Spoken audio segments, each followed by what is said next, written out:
you, everybody, for coming to the Aaron Torres Podcast YouTube page. If you could do me one quick favor, see that little black subscribe button on the bottom of your screen? Go ahead, hit that little black subscribe button. Really does help this channel grow, my audience grow, and I appreciate it more than you know.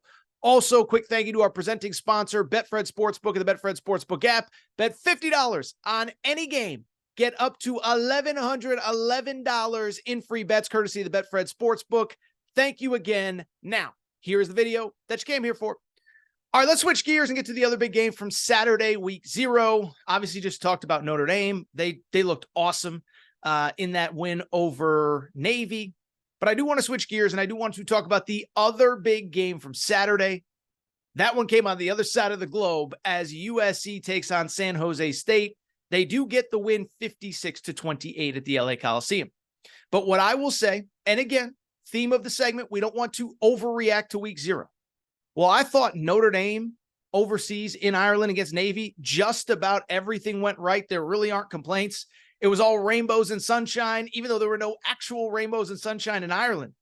For USC, though, I don't know that I necessarily feel the same way. We don't want to overreact, but I am a little bit concerned about that defense that, oh, by the way, was not very good last year and did not look sharp to open the 2023 season. Now, in terms of USC, in terms of positives, let's do glasses half full, and let's talk about what looked good. And what looked good specifically was that offense.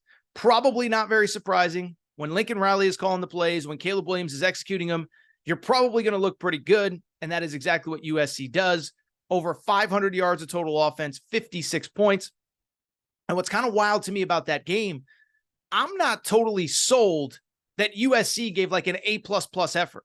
I thought it was kind of a workman-like, almost like in the preseason where it felt like USC was going about, 60, 65%, focusing on execution, trying to take care of business, trying not to show too much. So when you put up 56 points and 500+ yards of offense, and it is not a situation where you played your best, that to me is a positive, right? On top of that, what I would also say, and it's not a surprise, the guy that really broke out is the guy that everybody's talking about here coming out of week 0. That's Zachariah Branch, the wide receiver who was awesome in that game. If you're a recruit, Nick, it's probably not surprising. Zachariah Branch was the #1 wide receiver in this past high school class. Interestingly, he committed to USC and Lincoln Riley very early, like right after Lincoln Riley got the job back in December of 2021. And so because of it, I think he kind of fell sort of under the radar as a high school player. Not a super big recruitment, wasn't visiting Bama, wasn't visiting Michigan, wasn't visiting Ohio State, wasn't visiting Georgia. He was kind of just a guy that committed early. We didn't really talk about him, but we are talking about him now. He was awesome on Saturday at the LA Coliseum. 4 catches, including a touchdown. And then, oh, by the way, a kickoff return for a touchdown as well. And it was really that kickoff return for a touchdown that essentially sealed the game for USC. San Jose State had just scored, cut the lead to 35-21, probably about midway, sort of late in the third quarter. Zachariah Branch takes that kickoff back for a touchdown. It is now 42-21. And from there, USC cruised to victory.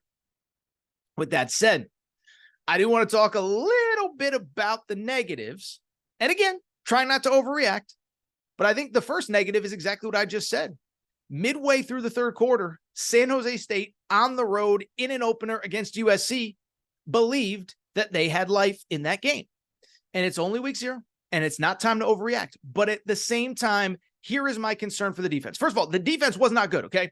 So the defense in total as a team, how about this? They gave up 28 points, okay, whatever.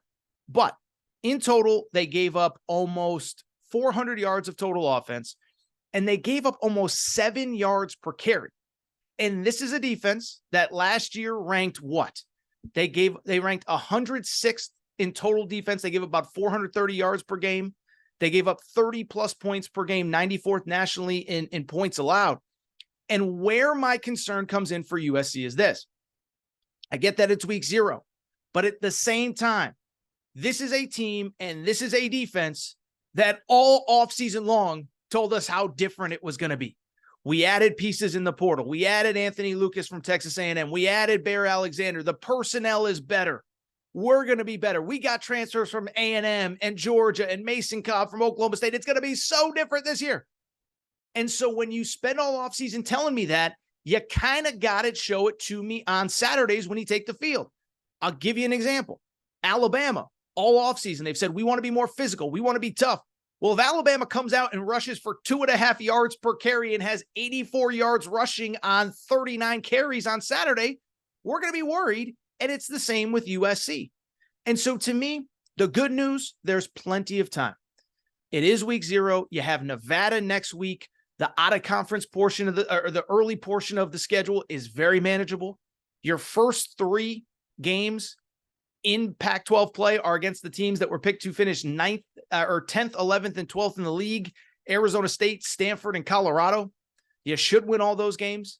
But ultimately, the schedule is going to get tough. Notre Dame all of a sudden does not look like a pushover with how Sam Hartman played on Saturday. Washington will not be a pushover at home. Utah will not be a pushover at home. Oregon certainly won't be a pushover on the road. And so this is where the concern comes in, is you spent all offseason telling us it would be different. You spent all offseason telling us how improved you'll be. And right now you're not there. I'll give you a super abstract example, but you know what this reminds me of? Remember last year in week 0? Remember Nebraska? They played Northwestern, ironically, in Ireland in week 0. And they were coming off that year. They were 3-9, but I think 8 of the 9 losses were by a touchdown or less. And they said, this is the year. It's going to be different. We're going to close out games. And then they lost a close game to Northwestern in the manner in which they had lost all the games the year before. And you kind of sat there and said, all that stuff you were telling us all offseason was kind of nonsense. Well, that's how I feel about USC right now. They have time to turn around. They have time to figure it out.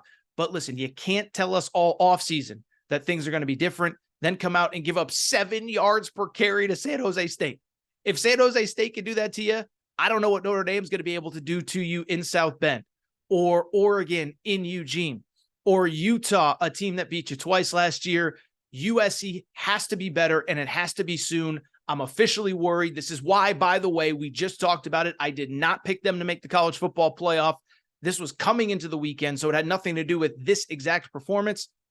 I just need to see it from them, and I haven't seen it yet.